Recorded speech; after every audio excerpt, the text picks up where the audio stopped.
You unlock this door. Beyond it is another dimension. A dimension of sound. A dimension of sight. A dimension of mind. You've just crossed over into common sense zone.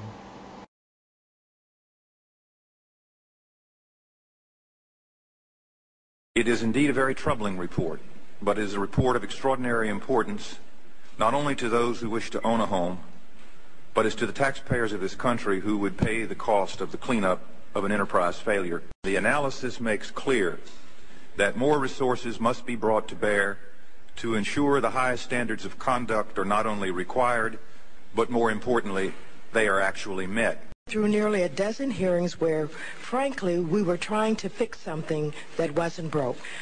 Mr. Chairman, we do not have a crisis at Freddie Mac, and in particular at Fannie Mae, under the outstanding leadership of Mr. Frank Raines. And as well as the fact that I'm just pissed off at Ophelia, because if it wasn't for you, I don't think that we'd be here in the first place. And now the problem that we have and that we're faced with is maybe some individuals who wanted to do away with GSEs in the first place, you've given them an excuse to try to have this forum so that we can talk about it and maybe change the direction and the mission of what the GSEs had, which they've done a tremendous job. There's been nothing that was indicated that's wrong, with Fannie Mae. Freddie Mac has come up on its own, and the question that then presents is the competence that your agency has with reference to the deciding and regulating these GSEs.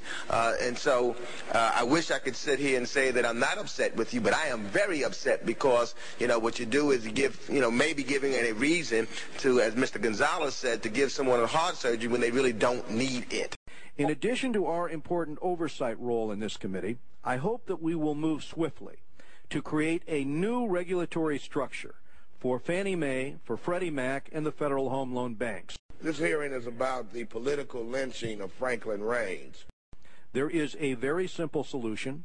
Congress must create a new regulator with powers at least equal to those of other financial regulators, such as the OCC or the Federal Reserve.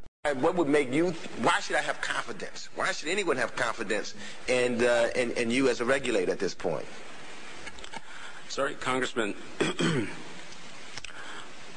OFAO did not improperly apply accounting rules. Freddie Mac did. OFAO did not try to manage earnings improperly. Freddie Mac did. So this isn't about the agency engaging in improper conduct. It's about Freddie Mac. And we passed Sarbanes-Oxley, which was a very tough response to that. And then I realized that Fannie Mae and Freddie Mac wouldn't even come under it. They weren't under the 34 Act. They weren't under the 33 Act.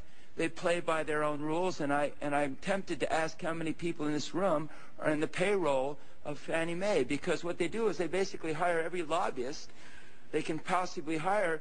They hire some people to lobby, and they hire some people not to lobby so that the opposition can't hire them. But a concern that I have is you're making very specific, what you have correctly acknowledged, broad and categorical judgments about the management of this institution, about the willfulness of practices that may or may not be in controversy.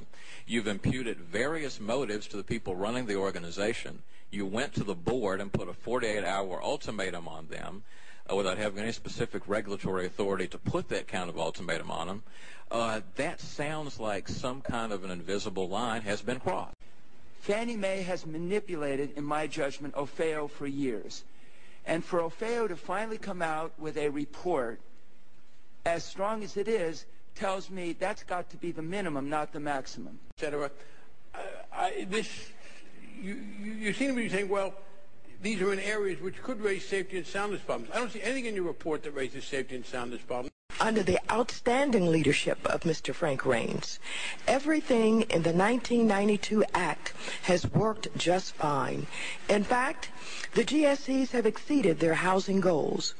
What we need to do today is to focus on the regulator, and this must be done in a manner so as not to impede their affordable housing mission, a mission that has seen innovation flourish from desktop underwriting to 100% loans. I find this to be inconsistent and a rush to judgment.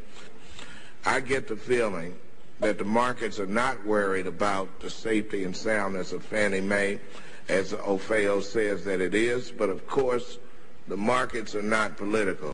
But I have seen nothing in here that suggests that the safety and soundness are an issue, and I think it serves us badly to raise safety and soundness as a kind of a general shibboleth when it does not seem to me to be an issue. Mr. Raines, $1.1 million bonus on a $526,000 salary. Jamie Gorlick, $779,000 bonus on a salary of $567,000.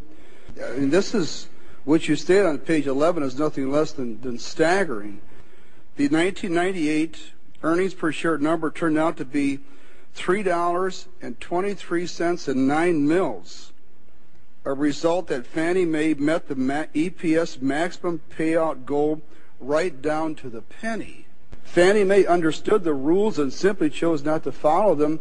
That if Fannie Mae had followed the practices, there wouldn't have been a bonus that year. And you have about 3% of your portfolio set aside. If a bank gets below 4%, they are in deep trouble.